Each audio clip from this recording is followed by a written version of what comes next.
What's up guys, it's me ZeroDex and I finally got 10,000 subscribers again.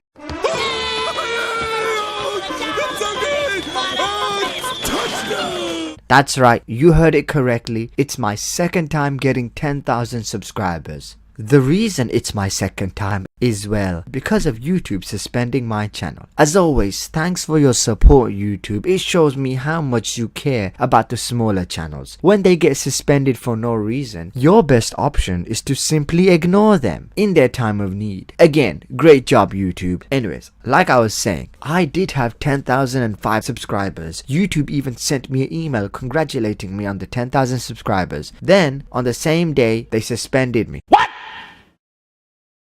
What the fuck? The whole situation was annoying and I'm still angry about it because overall my channel has been suspended for a total of 6 months, maybe even 7. So while some of my oldest videos have been uploaded on YouTube 11 months ago, technically I've only been making YouTube videos for about half a year. So getting 10,000 subs half a year is not that bad. Sorry about the mini rant. This video was supposed to be a happy one. We finally got 10,000 subscribers and I want to thank all of you guys. And I have a goal for my channel. My goal is to have 20,000 to 40,000 subscribers at the end of the year.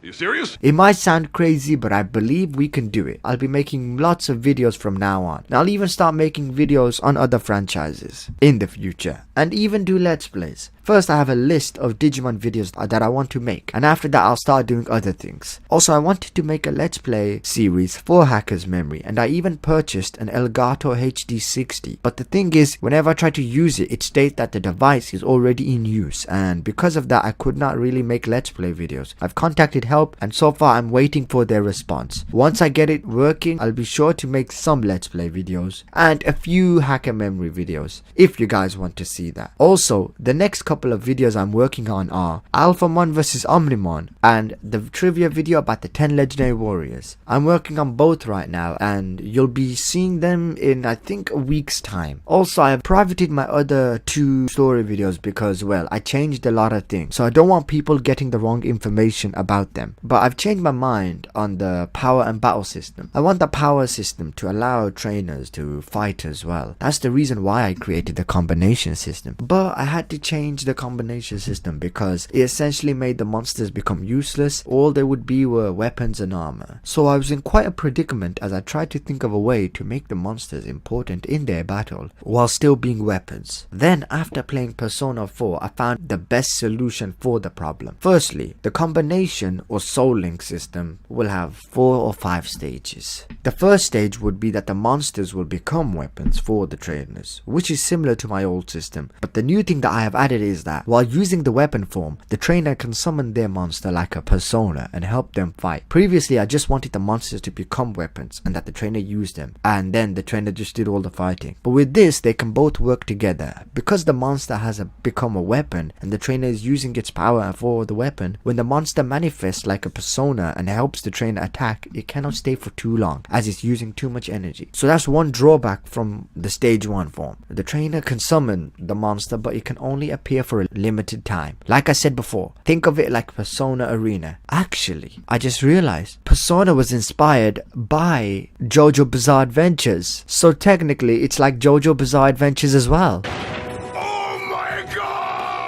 For those of you who don't know, I'll give you an example on how it works. Think of it like a fighting game. The trainer will mostly use the weapon form, but for some attacks, it will summon the monster to help them. Think of the weapon form normal attacks as light attacks, and when it does heavy attack, it will summon the monster to do the combos as well. And for guarding, the user can summon the monster to protect them. Also, similar to JoJo's, in this form, whenever the monster gets hurt, the trainer will also get hurt. So, there are different ways people can fight. The first is the standard where the user just lets their monster do all the fighting while they can give commands, like Digimon and Pokemon. If the monster gets hurt, the trainer will not get hurt. The second is the Soul Link combination forms, where the monster becomes the weapon for the trainer, allowing them to use its power and summon it to help them for a limited time. And if the monster gets hurt, the trainer will get hurt. The major difference is that the first type would be for people who are not fighters and simply want to use their monster to fight, while the weapon form is for people who wish to fight, but because they are using the weapon form, they can only summon their monsters for a bit, and they get hurt when their monster gets hurt. So that's the first stage. What do you guys think? I still have a lot of problems about the idea. For instance, in this story, each monster has 5 attacks, with a special signature attack and a main ability. When they become a weapon form, I don't know what abilities I should give to the trainer with the weapon form. Should I give the trainer all the same attacks as the monster? Or maybe they can create more attacks using the monster's power? Well, I'm in quite a predicament, and I'll worry about that later. But if any of you guys have ideas, please post them in the comment section below. I really need help with this system, and your support and help would be greatly needed. I have not fully developed the first stage power, so once I've done it, I'll be sure to make a separate video explaining everything about its strength and weaknesses. I also want to give you guys my idea for the second stage. Previously, the second stage was this aura form, but I decided to change it as that's not unique enough. So now the second stage will be a simple powered up version of the first stage. The weapon changes in appearance depending on the second form monster, and the user gains body parts of the second form monster. Something like this, but not all their body will have the body parts of the monster, just a few. They can also summon the second form monster like a persona as well instead of the first, and that's all I have so far. I don't really know what powers I'll give them in the weapon first stage and second stage, and if any of you guys have any ideas for the stages powers, please, I really need your help, and post your thoughts in the comment section below.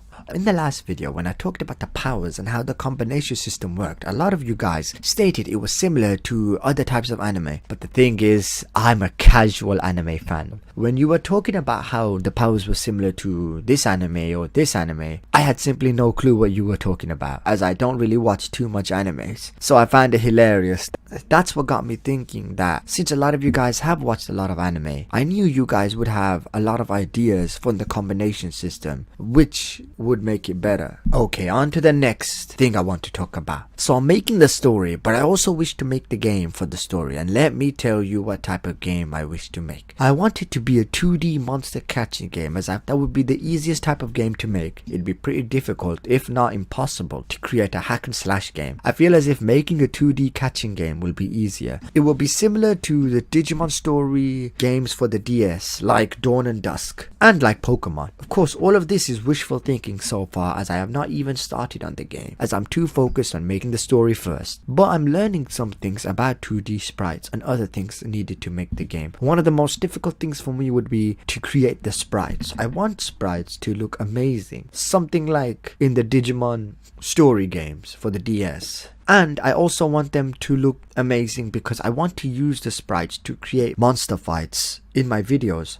like this video. I've been learning how to create sprite fights, and so far it's going well. In the future, I'll be doing a Digimon sprite fight, and I'll upload that video on YouTube. Of course, it won't be that long, as it's really hard making these sprite videos. All of this sounds impossible, and it might be, but again, I'll try my hardest to make it. The worst thing is, I have to focus either on my YouTube channel or these other things, and most of the time, I need to focus on my YouTube channel, as now in the current state, it's not going so well. Oh no, it's not. I was wondering if any of you guys know what I should do about the sprites. I cannot really pay someone to make them, as I don't really have that kind of money. I think what I'll do now is focus on making the game in the future, as I'm too busy with other projects. So I'll focus on YouTube, and for the game it'll just be maybe when my channel's bigger and I have more people to help me out. Okay, on to the last thing. I want to create a video series that would help our community grow and come together, and I have an idea on what I could do. I'm going to be making top 10 fan-made monster or Digimon videos. Now in these videos, I am going to ask you guys to make your own fan-made monsters using my monster system, and then I'll choose 10 of your monsters at random and I'll add them to the video. and talk about my favorite to least favorite. The reason I want to do this is because I think it will be fun and it will bring the community together. The reason I'm picking a monster from my system instead of Digimon is because for making a Digimon, all you'd have to do is explain its appearance and some of its attacks, and I find that a bit boring. So instead, we will do it with my system. If one of you guys want to, you can make your own fan-made Digimon. I might put them in like an honorable list or something, maybe even a separate video. Let me explain the rules and what you need to add. Firstly, talk about the monster's appearance and its personality.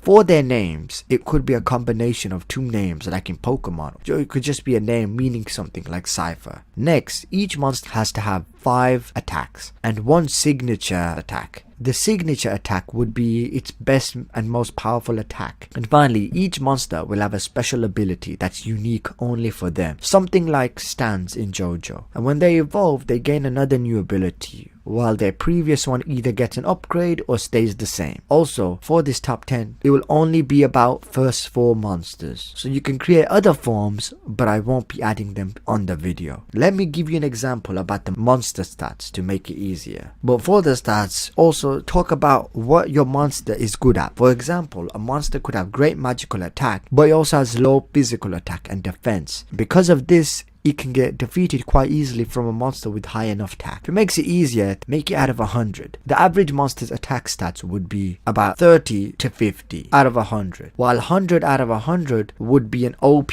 first form monster that can even defeat second form and maybe even third form monsters. In the stats, even a 10 gap is a big difference, so choose carefully. I'll give you guys an example of one of my monsters that I've designed. I haven't really developed that much attacks and special abilities for this guy, as he's just an example. Okay, we have this scorpion looking monster. It's a monster that loves hunting its prey. It mostly hunts and kills smaller and weaker looking monsters. Once it has a hold of it, will instantly go for the kill. And let's talk about his stats. Since I recently added the stat system, I have not yet made the number stats for him, so I'm just going to give you a rough estimate of what I believe his stats would be. But in the future, I might change the monster's stats. He would have an above average attack, so his attack stat would be 60. A monster with 60 attack stats will do more heavy damage compared to a monster with 50 attack stats. There is a big difference. That's his attack stats. For the defense, I would put it about 50. For the magical attack, it would be 15, as it's really low.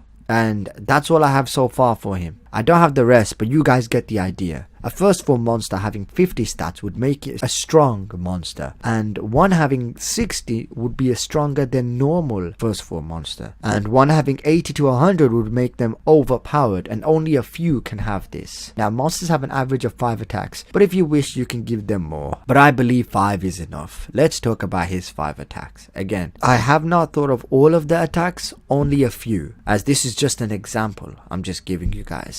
The first attack would be called Venom Stinger. It produces poison on its stinger, and it will then stab the target with its stinger. Once hit with the poison, the target will be paralyzed for a while, allowing it to attack. So this is a great setup move, and it can also deal a lot of damage. It can also shoot its stinger, allowing it to have more range. And the second attack would be a cross slash attack. It creates an attack similar to the Pokemon X Scissor slash attack. This is a great ranged move as it targets monsters at far distance. Anyways, that was enough examples of the normal attacks, and I have not thought that much for this guy's signature attack. But if I had to guess, signature attack would be it gathering energy in its pincers until they start glowing. Then it will rush the enemy and do a combo before ending it with an attack that ends up cutting the enemy in half. I know that's not great, but I just thought of that attack right now. And let me give you guys some examples of some special abilities. For the first one, I don't have a name, but let's call it cloning. It creates copies of the monster's first form, but they will be weaker than the original form monster. By the way, this is not for the scorpion monster. This is just random examples of special abilities. Another ability could be called lock. A monster with this ability can lock other monsters' evolution forms, weapon forms,